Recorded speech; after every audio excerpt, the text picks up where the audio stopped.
지난번 설교는 이제 6장 1절에서 6절이었습니다. 6장 1절에서 예수님이 어디로 가셨습니까? 고향 나사렛에 갔습니다. 그죠? 가셨는데 사람들이 예수님의 그 권능과 가르침을 굉장히 놀라워했지만 예수님을 받아들였습니까? 거절했습니까? 거절했습니다. 그러니까 예수님이 고향에서는 선지자가 높임을 받지 못한다 그러시고 거기서 아무런 권능도 행할 수 없었지만 다만 남은 소수의 병자, 적은 무리의 병자는 예수님을 만났고 그들은 예수님께 안수를 받아서 고침을 받으셨다는 이것을 마무리로 배척, 나사렛에서의 배척을 다뤘습니다. 그리고 6절에 보시면 6절이 이렇게 좀 이게 절을 이렇게 끊는 데 있어서 약간 좀 부자연스럽습니다. 6절 보시면 그들이 믿지 않음을 이상히 여겼더라라고 하고 이에 모든 촌에 두루 다니시며 가르치시더라 이렇게 나오죠. 자, 예수님의 사역은 지금 위축되지 않았다는 것이 중요합니다. 예수님이 고향에 갔는데 배척을 당할 때 그 기분, 감정은 굉장히 좋은 것은 아닐 거예요. 그죠? 그러니까 사역에 대한 어떤 거부감을 사람들이 공개적으로 이렇게 내보냈기 때문에 예수님이 그 속에서 되게 사역이 위축될 듯 했지만 여전히 복음은 제한받지 않습니다. 복음은 매이지 않는다는 사실이죠. 예수님은 보란 듯이 오히려 모든 촌에 두루 다니시며 이때 모든 촌 할 때는 굉장히 작은 마을을 의미합니다. 작은 촌동네 말 그대로 진짜 작은 마을 구석구석 예수님이 두루 다니시면서 가르쳤습니다. 그리고 오늘 본문을 봤습니다. 7절에 12제자를 부르셔서 둘씩 보내시면서 더러운 귀신을 제어할 수 있는 권능을 주시면서 파송을 합니다. 왜요? 새 출애굽의 역사를 알리라는 거죠. 새 출애굽 역사. 자, 제자들이 몇 명입니까? 네. 갑자기 질문하니까 당황스러우시죠? 자, 제자들이 몇 명이죠? 예수님의 제자는 12명입니다. 어디에 나왔죠? 네, 우리 찾아볼까요? 앞으로 가보실게요. 3장 16절부터 나왔죠. 3장 16절. 자, 마태복음 3장 16절에 12명의 제자 명단이 나옵니다. 시몬이라 하는 베드로가 있었죠? 찾으셨어요? 자, 그 다음 세베대의 아들 야고보의 형제 요한, 네.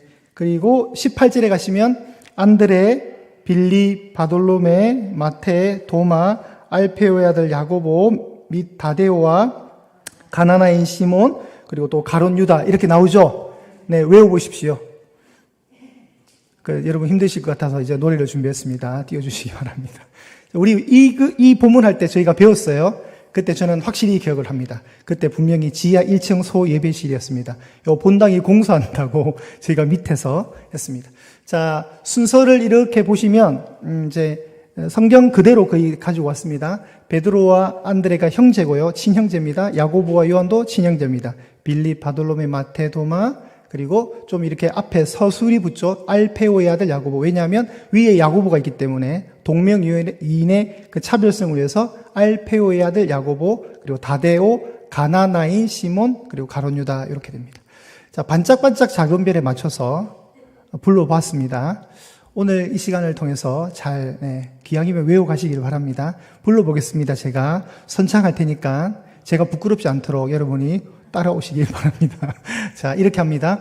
베드로, 안드레, 야고보, 요한, 빌립, 바돌로메, 마테, 도마, 알페오의 아들 야고보, 다데오, 가나나인 시몬, 예수를 판자 가룟 유다, 모두 12명은 예수님 제자. 이 예수님 12제자를 노래로 가르쳐주는 교회는 대한민국에서 서대문에 있는 예한교회밖에 없다고 여러분 확신하시길 바랍니다. 네. 만약에 부르는 교회가 있다면 제가 가르쳐줬기 때문에 한번 네, 그건 좀 아니고요. 자, 한 번 더 불러보겠습니다. 시작. 베드로, 안드레, 야고보, 요한, 빌립, 바돌로메, 마테, 도마, 알페오의 아들 야고보, 다데오, 가나나인 시몬, 예수를 판자 가룟 유다, 모두 12명은 예수님 제자. 자, 아침 저녁으로 2번씩만 부르면 피부도 좋아지고 여러분 혈액순환에도 좋아지고 건강에도 좋고 영성에도 좋을 줄 믿습니다.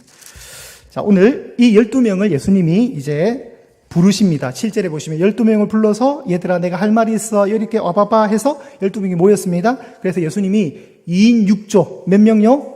12명 2인 6조를 편성해서 6개조로 나눠서 전도 파송을 하는 거죠. 자, 둘씩 보내십니다. 그런데 그냥 안 보내시고 어떤 권능을 입혀서 주시냐면 뭘까요? 7절에 더러운 귀신을 제어할 수 있는 권능. 와, 이런 걸 가지면 참 좋겠죠. 더러운 귀신을 제어할 수 있는 권능을 탑재해서 무기를 딱 삼으셔서 파송을 합니다. 자, 본문 의미를 한번 보도록 하겠습니다. 자, 1번에 보시면 은혜를 누리는 자들이 있고 배척을 하는 자들이 있음을 본문을 통해서 보여줍니다. 자, 은혜를 누리는 자들은 누구죠? 오늘 파송받는 새 출애굽의 사역자로 파송을 받는 12명의 제자가 하나님의 은혜를 누리는 자들입니다. 예수님이 주신 권능을 가지고 복음을 전하러 가서 그 복음의 영광을 경험하고 돌아온 은혜를 누리는 자도 있고 배척하는 자들 누굽니까? 여전히 복음을 거부하고 예수님을 거절했던 고향 나사렛 사람들 얘기하는 거죠. 오늘 6장을 통해서 6장 1절부터 오늘 13절까지 이 본문 속에서 두 개의 부류가 생기는 거예요. 배척하는 자와 은혜를 입는 자, 예수님을 거절하는 자와 예수님의 명령에 순종해서 복음을 전하러 나가는 자, 이렇게 나눠줄 수가 있다는 거죠. 이번에 보시면 멈추지 않는 사역입니다. 왜 그렇죠? 고향에 가서 거절당했다고 해서 예수님의 사역이 위축되거나 주춤거리지 않았다는 거예요. 그냥 예수님의 사역은 여전히 직진하는 겁니다. 멈추지 않고 12제자를 파송하면서 예수님이 지침들을 내립니다. 너희들은 이렇게 해야 돼. 자, 그게 바로 8절이죠. 8절에 보시면 뭐가 나오죠? 명하시되 여행을 위하여. 그러니까 이 여행은 무슨 여행일까요? 제주도 여행 이런 거 아니고요. 전도 여행이에요. 전도 여행. 자, 전도 여행을 이제 예수님 보내신데 2인 6조, 6개조를 파송을 합니다. 자, 그러면 이제 3번에 가시면 둘씩 보냈다고 나오는데 왜 2명일까요? 왜 2명일까요? 자, 그게 보면 재판의 법적 효력, 그리고 신명기 19장 15절을 근거로 해서 증인의 숫자, 그리고 그 증인의 숫자들의 정언의 신뢰성 때문에 그렇습니다. 자, 신명기 19장 15절을 한번 찾아주실까요? 혹시 있나요, 목사님? 제가 올렸나요? 네. 자, 여러분은 한번 찾아주시기 바랍니다. 이 본문은 잘 기억하셨으면 좋겠습니다. 이제 앞으로 이제 그 사도행전도 그렇고 요한복음 할 때도 우리가 나오고요. 이 증인의 숫자가 많이 나오는데 여러분 구약 성경 292면을 한번 찾아주십시오. 구약 성경 292쪽. 네, 저기 나왔네요. 292쪽에 체크하십시오. 이런 부분들은 좋습니다. 신명기 19장 15절입니다. 신명기 19장 15절. 자, 사건을 확증할 때 지침이 내려옵니다. 어떤 사건을 만날 때 확증하는 방법에 대해서 명령을 합니다. 하나님이. 자, 신명기 19장 15절 한번 읽어보겠습니다. 시작. 사람의 모든 악에 관하여 또한 모든 죄에 관하여는 한 증인으로만 정할 것이 아니요 두 증인의 입으로나 또는 세 증인의 입으로 그 사건을 확증할 것이며. 이게 무슨 말입니까?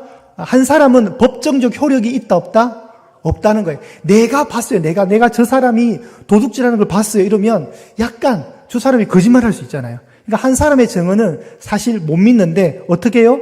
2명의 입 혹은 3명의 입을 통해서 증언이 되면 그 사건이 확정된다는 거예요. 우리가 봤다 이러면 어떻게 해요?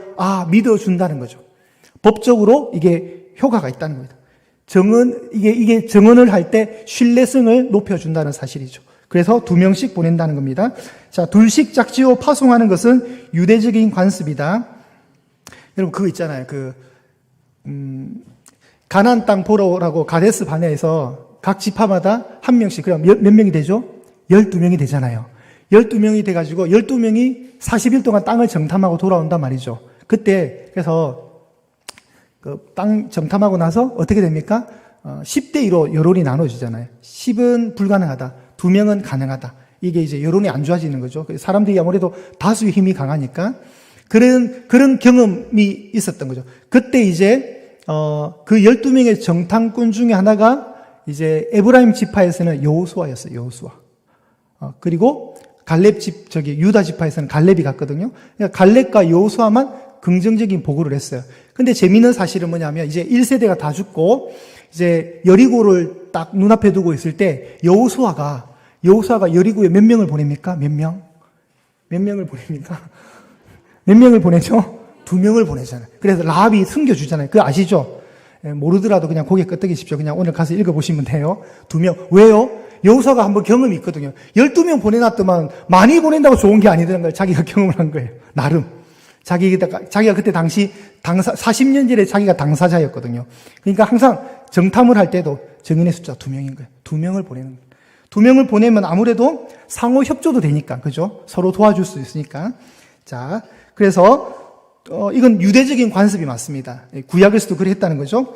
그리고 이제 누가복음 7장 19절에 가시면 세례요한도 그랬습니다. 세례요한도 오실 그이가 당신입니까? 우리가 또 다른 사람을 기다려야 됩니까? 해서 예수님의 사역에 좀 의심을 품고 자기 제자 2명을 보낸 사건이 있어요. 감옥에 갇혔을 때. 하도 그냥 예수님이 구체적으로 액션을 안 하시니까 세례요한이 처음에는 메시아 같은데 갸우뚱한 거예요. 그래서 자기 제자 2명을 보내서 한번 알아봐라 해서 예수님한테 보내는 그 사건이 나옵니다. 자, 예수님도 마찬가지로 마가복음 11장 1절에도 나오는데, 여러분 우리 마가복음이니까 한번 마가복음을 찾아볼게요. 마가복음 11장 1절. 마가복음 11장 1절.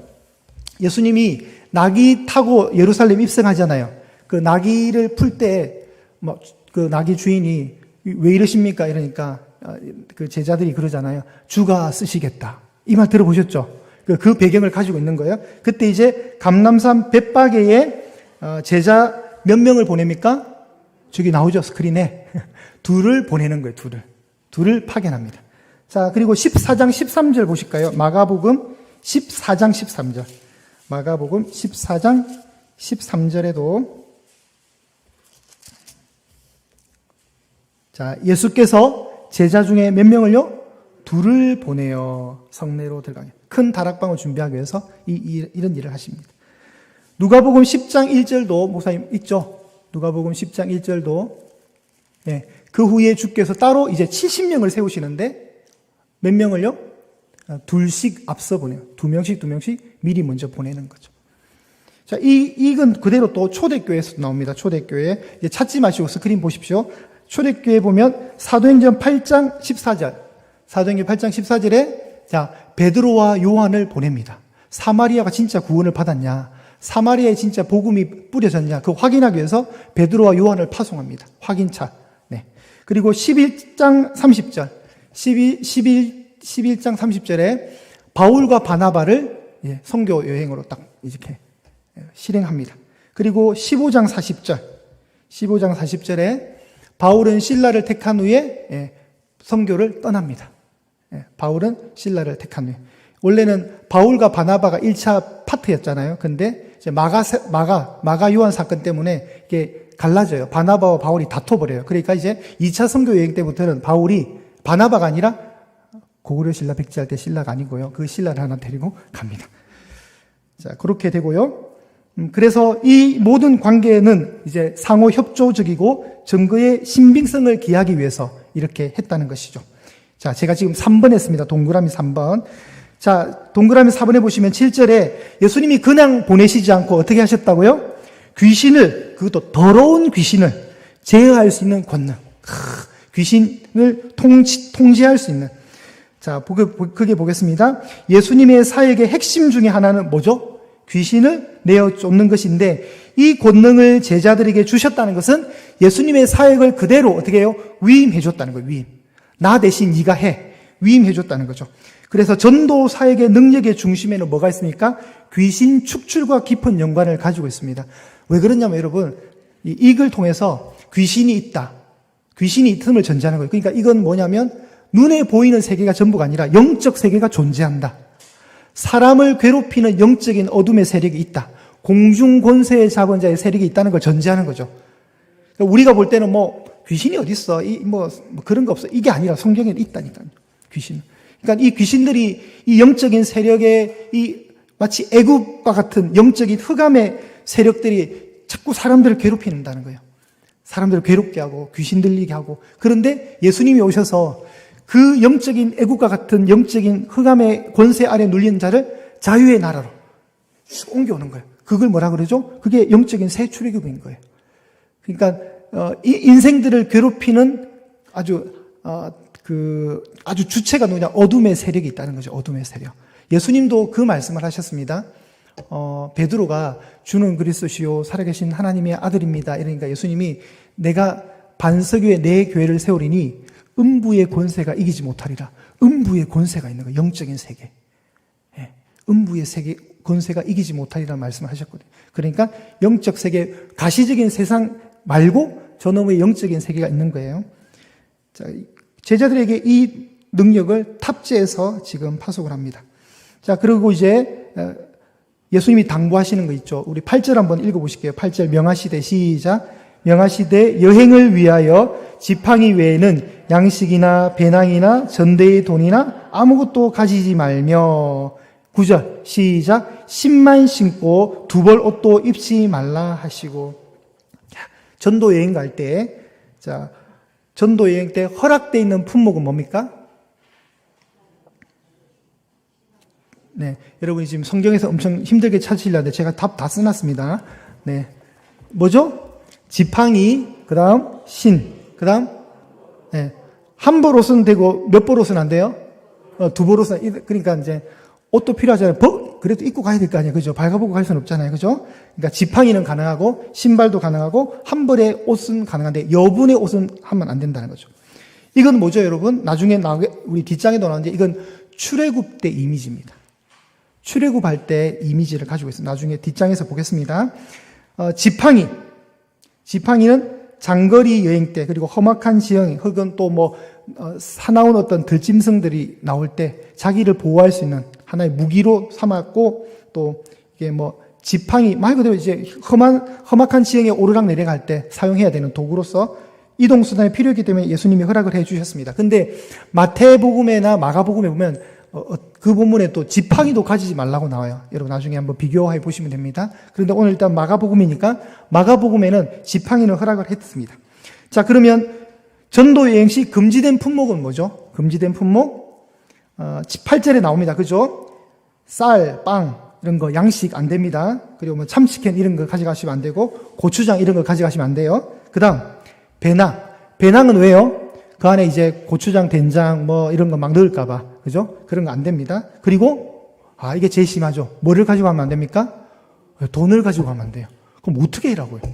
어떻게 해라는 거예요? 어떻게? 아니 뭘 좀 이게 귀신을 쫓는 권능 말고 정말 생활에 좀 필요한 것들을 좀 예수님이 허락해 주시면 되는데 정말 냉정할 정도로 완전히 이거 돈도 안 되고 먹을 것도 안 되고 어떻게 해라는 거죠? 뭐를 얘기합니까? 하나님만 의지하라는 겁니다. 다 믿고 맡겨봐라는 겁니다. 믿고 맡겨봐라. 전적으로 하나님의 인도하심과 공급하심을 의지해라. 이걸 예수님이 딱 요청을 하는 거죠. 이건 어디서 오는 거냐면 여러분 광야가 그랬잖아요. 광야. 여러분 광야라는 시간은 이스라엘 백성들의 광야 시간은 어땠습니까? 항상 하나님이 주셨잖아요.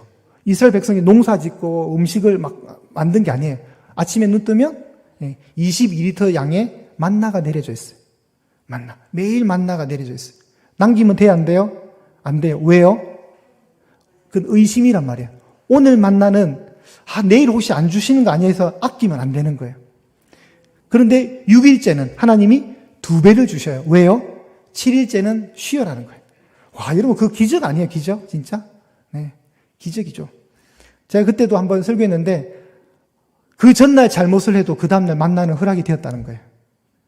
하나님 보실 때 괘씸한 녀석, 너네도 일주일간 금식이야, 밥 없어, 이런 만나를 안 주셔야 되는데 그 전날 우상 숭배도 그 다음날 만나는 여전히 허락됐다는 거.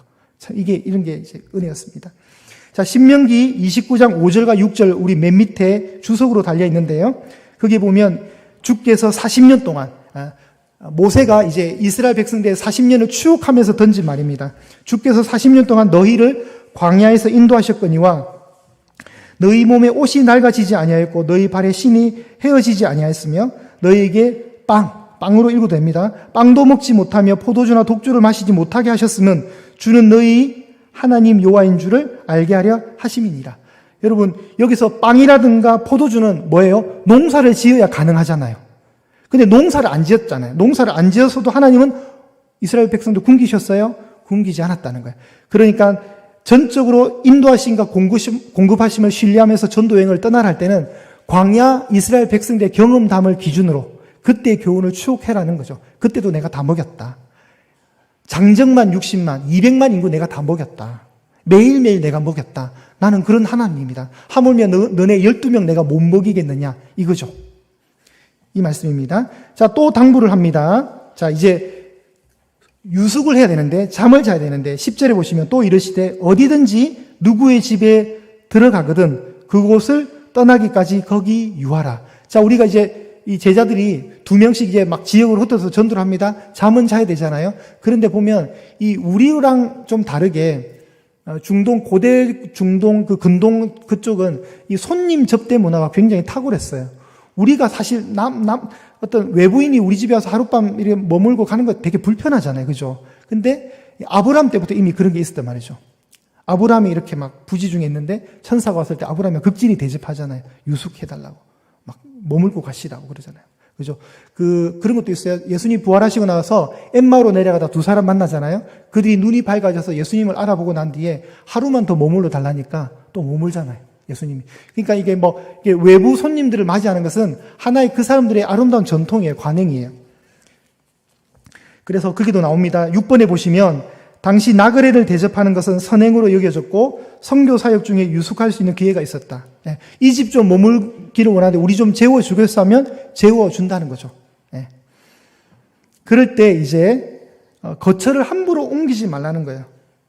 왜 그러냐면 이제 첫 번째는 그겁니다. 더 좋은 집이 눈에 보이면 이 집보단 저 집이 더 좋은데 이집은 침대가 한 개인데 저집은 침대가 두 개니까 그럼 우리 저 집으로 옮길까? 그렇게 하지 말라는 거예요. 그렇게 하지 말고 지금 있는 그 집에 만족하라 이겁니다. 그렇기 때문에 그곳을 떠나기까지 거기 유하라. 어느 지역에 가서 어느 집에 머물게 되면 다른 집 보지 말고 그 집이 조금 불편하더라도 우선 너희들을 재워준다고 했다면 그 집이 족한 줄 알고 여기라는 거죠. 그렇게 하라는 것과 두 번째는 다른 곳으로 옮겼을 경우에 그 집주인을 욕보이게 하는 행동이라는 거예요. 그런 거나 굉장히 매너가 없는 행동으로 간주했기 때문에 그렇게 하지 말라는 겁니다. 그리고 11절에 가시면 우리 이제 뒷장입니다. 이제 7번에 가시면 발 아래 먼지를 떨어버려 증거를 삼으라고 나오는데 이건 어디서 나온 말이냐면 자 전도를 하러 가게 되면 다 사람들이 웰컴 환영만 하는 게 아니라는 거예요. 뭐가 있다는 거예요? 거절함도 있다는 거예요. 배척도 있다는 거죠. 거절할 때가 있는데 자 11절입니다. 그래서 어느 곳에든지 너희를 어떻게 하고요? 어떻게 한다고요? 영접하지 아니하고 너희들이 전하는 복음의 말도 듣지 아니하거든. 거기서 나갈 때 그냥 나가지 말고 어떻게 하라고요? 신발에 묻은 먼지를 털어버리라는 거예요. 그것으로 증거를 삼아라. 이 말은 뭘까요? 이 말은 뭘까요? 심판의 메시지죠. 자, 그게 나옵니다. 7번에 보시면 영접하지 않고 듣지 않는 자에게 행할 심판의식입니다. 이 심판의식이 대표적인 게 사도행전 13장 51절에 나옵니다. 엔터 치시면 목사님 올라갈 것 같은데요. 네, 사도행전 13장 51절에 바울과 바나바가 1차 선교여행 때 같이 파트너라 그랬잖아요. 1차 선교여행 때 비시디아 안디옥을 가게 되거든요. 비시디아 안디옥에서 전도를 정말 많이 했는데 그 중에 반대파들이 굉장히 매몰차게 두 사람을 거절해요. 나가라고, 꺼지라고. 그러니까 그 상황 속에 이제 사도행전 13장 51절에 이렇게 기록이 되어 있는 겁니다. 두 사람은 바울과 바나바예요. 두 사람이 그들을 향하여 발에 티끌을 떨어버리고 이고니온을 가거늘. 자, 이거는 어떤 의미냐면 하나님이 핏값을 우리에게 물으시는 거죠. 저 사람이 지금 지옥 가는데 네가 전도 안 해서 저 사람이 지옥 가는 거야. 하나님이 그걸 묻는 거예요. 그런데 하나님 아닙니다. 우리는 복음을 전했습니다. 저 사람이 복음을 거부했기 때문에 지옥 가는 겁니다. 그걸 증표로 발에 먼지를 털어버리는 거예요. 이건 굉장히 심판적 행위고 경고적 기능과 심판의 메시지로 상징되는 발에 먼지를 떨어버리는 사건입니다.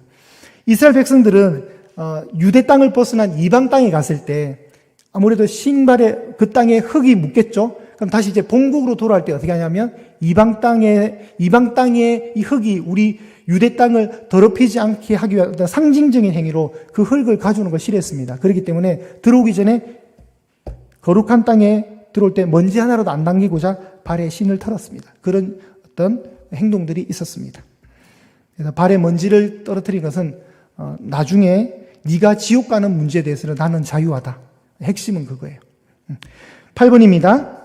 8번에 가시면 이제 12절에 제자들이 이제 나갑니다. 구체적으로 나가서 사역을 하는데 예수님의 당부를 받고 제자들이 나가서 사역을 합니다. 12절에 제자들이 나가서 뭘 전파합니까? 회개하라라고 전파합니다. 회개하라라고. 이 회개하라는 것은 예수님의 첫 사역, 예수님의 사역을 시작하실 때 선포하신 내용과 똑같습니다. 그래서 그게 메모했습니다.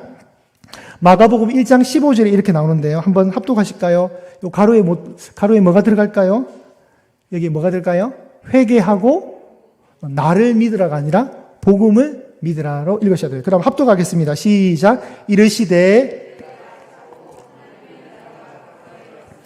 회개하고 복음을 믿으라 하시더라. 예수님의 사역의 첫 선포가 뭐였어요? 회개하라. 하나님의 나라가 가까웠으니까 때가 찼으니까 이제 장난 아니다 얘들아. 진짜 회개해야 돼. 천국 가야지. 믿지 않으면 지옥 가는 거야. 그거 선포하는 거예요. 회개하고 복음을 믿으라고 예수님 선언하셨는데 제자들도 위임받은 제자들도 나가서 제일 먼저 한 것이 뭐죠? 회개를 선포합니다. 회개하라고 전파하고 그 다음 예수님이 뭘 주셨습니까? 더러운 귀신을 제어할 수 있는 권능을 주셨잖아요. 그러니까 13절에 우리 합독해 볼게요. 13절 시작. 많은 귀신을 쫓아내며 많은 병자에게 기름을 발라 고치더라. 아멘. 오, 이제 막 제자들이 막 보통이 아니에요, 지금. 여전히 연약한데, 실수도 많고, 앞으로도 더 실수가 예정되어 있어요. 지금 뒤에 보면. 제자들 지금 사도행전의 제자들이 아니에요. 사도행전의 그 위대한 제자가 아니라 여전히 넘어지는 연약한 제자들이고, 딴 생각 품고 있는 동상이몽의 제자들이지만, 이때는 예수님이 권능을 주셨기 때문에 그 권능을 받고 진짜 나가서 그대로 실천한 겁니다. 그들에게 일어났던 전도의 현상, 귀신을 쫓아냈대요. 그것도 많은 귀신을 쫓아냈대요. 얼마나 신났겠어요. 신기하고. 그죠? 그리고 심지어 병자에게 기름을 바를 때 그 병을 낫게 했어요. 할렐루야. 이게 예수님이 주신 권능에 힘입어 했던 제자들의 전도였습니다. 그래서 제자들 속에 임하신 주님의 권능. 우리 9번에 보시면 나오죠? 제자들 속에 임하신 주님의 권능. 그래서 작은 예수로 그들은 복제가 되었습니다. 복제. 이해가 되시죠?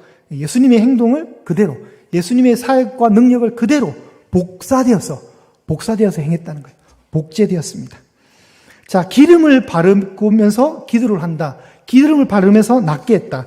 이건 이제 야고보서 5장 14절에 나오는데요. 제가 읽어보겠습니다.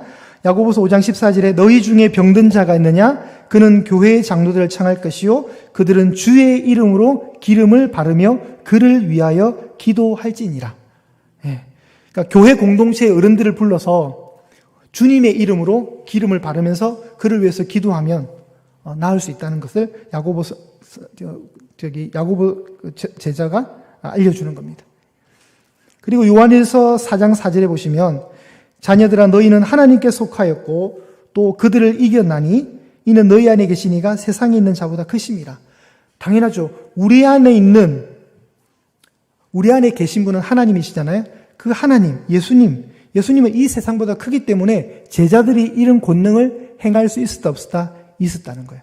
만약에 귀신의 영적인 세력과 하나님의 힘이 늘 막 비등비등했다면 불안해서 어떻게 살겠어요? 그죠? 그렇지 않고 하나님의 능력은 이 세상 어떤 것보다 크기 때문에 모든 이 사역들을 제자들이 넉넉하게 감당할 수 있었다는 겁니다. 자, 이제 큰 2번으로 가서 처음 만나는 성경 구절이 출애굽기 12장 11절입니다. 우리 한번 합독하겠습니다. 시작. 너희는 그것을 이렇게 먹을지니 허리에 띠를 띠고 발에 신을 신고 손에 지팡이를 잡고 급히 먹으라. 이것이 여호와의 유월절이니라. 아멘. 자, 모세를 통해서 하나님이 일을 하셨고 10가지의 재앙을 애굽에게 이렇게 내렸죠. 그러면서 이제 막 애굽 바로는 점점 마음이 무너졌고 강팍한 가운데서 무너지고 결국은 10번째 장자의 죽음 앞에 바로가 진짜 손을 딱 들어버려요. 그리고 이제 그날 6월절 밤 이스라엘 백성들이 나가야 되는데 어떻게 나가야 되냐면 음식을 급히 먹는 거예요. 보세요, 여러분. 급히 먹으라 할 때 이 자세가 어떤 거예요? 허리에 띠를 띠고 발에 신 신고 손에 지팡이 잡고 먹으라는 거예요. 그럼 앉아서 여유롭게 식사 기도하고 천천히 먹는 게 아니라 그날 출애굽해야 되니까 당장 애굽 떠나야 되니까 급히 해라는 거예요. 그때 나왔던 게 뭐죠? 지팡이와 신발인 거예요, 신발. 그래서 아까 앞 페이지에 보시면 동그라미 5번에 지팡이와 신발과 한 벌 옷이 어떤 의상 이미지라고요? 출애굽의 의상 이미지라는 거예요. 출애굽의 의상. 그러면 이 내용이 어떤 의미입니까? 이 내용은 이 복장을 통해서 출애굽을 연상시키는 것이고 이 출애굽이 흑암의 권세에서 광명의 나라로 이사를 가는 거잖아요. 마찬가지로 예수님의 제자들의 사역이 이랬다는 거죠. 새 출애굽의 이미지를 가지고 있기 때문에 이렇습니다. 자, 그래서 밑에 가시면 예수께서 제자들에게 명하신 복장은 새 출애굽이 다가왔음을 알리는 출애굽 복장이며 선교 사역의 이거 중요합니다. 긴급성입니다. 긴급성. 선교 사역의 긴급성, 급한 거예요. 선교가 여유 있게 진행되는 게 아니라 빨리 지금 서둘러서 해야 되는 거고, 그리고 간편하잖아요. 지금 막 짐도 많고 머리에는 이고 뭐 가방 양쪽에 메고 애 뒤에 등에 없고 이런 게 아니라 뭐예요? 기동성이에요. 기동성. 굉장히 빨리 움직일 수 있는 거죠. 신발 신고 바로 막 지팡이 잡고 움직이면 되는 거죠. 기동성을 위한 요건으로 이해가 됩니다. 이때 제자들이 잡았던 지팡이의 이미지는 이건 마치 모세가 출애굽 때 모세에게 뭐가 있었습니까? 하나님의 지팡이가 있었거든요. 그 이미지를 또 연상케 합니다. 그렇기 때문에 오늘 우리 읽은 이 내용들은 다 예수님이 12명의 제자를 파송하면서 출애굽의 그 이미지를 그대로 착용하시면서 제자들을 보내는 거죠. 그리고 제자들은 실제로 어마어마한 경험을 하게 됩니다. 자, 적용으로 가보겠습니다. 자, 사역의 현장은 반대와 환란이 기다리고 있지만 동시에 하나님의 능력을 가장 강력하게 경험할 수 있는 복음의 현장이기도 하다. 그렇죠, 여러분. 거절도 당하지만 때로는 예수님께 돌아오는 회복의 능력도 보는 거예요. 그게 선교잖아요. 그죠? 많은 반대와 냉대가 있지만 바로 그곳에서 하나님의 놀라운 기적과 공급하심을 경험할 수 있는 겁니다. 자, 6장 31절 여러분, 우리 다음에 우리 이제 2주가 아니라 제가 다음 설교 때 하게 될 건데 여기 이제 내용이 나옵니다. 우리 6장 30절, 우리 인쇄물에 있는 거 이거 한번 큰 소리 한번 읽어볼게요. 시작. 사도들이 예수께 모여 자기들이 행한 것과 가르친 것을 낱낱이 고하니. 자, 낱낱이 구했다. 이게 성공적인 거예요? 실패한 거예요? 그렇죠. 자기들이 막 예수님께 가가지고 행한 것과 자기들이 행했던 그 일들, 가르친 그 일들을 낱낱이 성교 보고한 거예요. 성교 보고. 낱낱이 보고했다는 말은 걔들도 굉장히 기분이 좋았다는 거예요. 제자들도. 제자들이 지금 너무 흥분된 상태인 거예요. 그러니까 결론적으로 뭐예요? 아무도 굶는 사람 없었고, 그죠?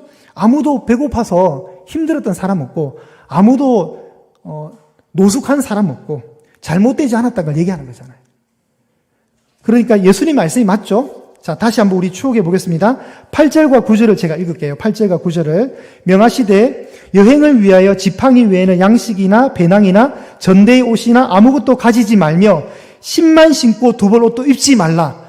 굉장히 냉정하게 그럼 어떻게 해라고요? 라고 물을 수 있지만 이렇게 순종하니까 어때요? 하나님이 때를 따라 충분히 인도하셨고 공급하셨다는 거예요. 할렐루야. 네. 하나님이 다 책임져 주셨다는 거예요. 그러니까 제자들이 와서 너무 신나게 보고를 하는 거예요.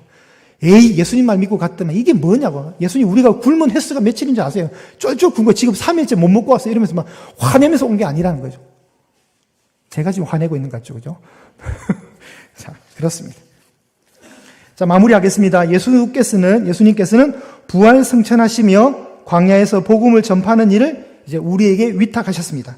예수님의 지상 사역이 멈춘 그 시점에서부터 시작하여 우리로 더 크고 담대한 시도를 하라는 주님의 초대입니다. 광야로 들어가는 것을 겁먹지 말라. 주님만 의지하면 반드시 광야에서 하나님의 영광을 보게 될 것이다. 네. 광야라는 것은 정말 척박한 땅이에요. 복음이 없는 곳이라 생각하시면 돼요. 그냥 은유적 표현이죠. 그런 광야에 우리가 갈 때, 막 이것도 챙겨야, 이거 막 걱정이 아니라 하나님을 철저히 신뢰하면서 들어가라는 거예요. 들어가면은 다 대신 뭐를 허락하신다? 하나님의 그 복음 사역의 영광, 그 열매들이 우리에게 목격이 된다는 거죠. 우리가 경험할 수 있다는 겁니다. 아무쪼록 여러분에게, 그리고 우리 예안교회에 이런 은혜가 있기를 소망합니다. 여러분, 옳은 일이라면, 복음을 전하고 생명을 전하는 일이라면 그대로 직진하십시오. 그리고 막 이것저것 고민하면 안 됩니다. 이것저것. 제가 지금도 후회하는 것 중에 하나가, 제가 2001년도에 중국의 흥룡강성에, 우리 흥룡강성이 하고 장춘 쪽에 하여튼 설립한 교회가 있어서 교회 청년들이랑 목사님이랑 해서 그때 한 10대 명이 갔어요. 갔는데 그때 선교사님이 그런 말씀을 하셨어요. 저를 도와서 한 6개월 정도만 헌신해주는 청년이 필요한데 여러분 중에 기도해 보시고 저를 좀 도와달라 이랬어요. 그때 누가 그 말을 솔깃하게 들었을까요? 그렇죠. 제가 들었죠. 내가 해야 되겠다. 진짜 제 마음에 그런 마음이 들었어요. 그래서 돌아왔어요. 한국에 돌아와서 내가 가려면 이제 경비가 필요하니까 분명히 우리 어머니는 안 주실 거고 경비가 필요하니까 아르바이트를 했어요. 아르바이트 하다 끝나고 그랬어요, 제가. 그때 차라리 후원을 요청하고 기도 편지를 돌렸어야 되는데 제가 이제 가서 현실적인 재정이 필요하잖아요. 그거 이제 준비하다가 아르바이트 하다가 아르바이트 함몰돼 가지고 복학해 버렸어요. 제가 못 갔어요. 네? 네? 네, 감사합니다. 제가 그때 갔으면 중국에서 못 나왔을 수도 있어요. 참 제가 그때 제 마음에 순종을 못했던 부분인 거예요.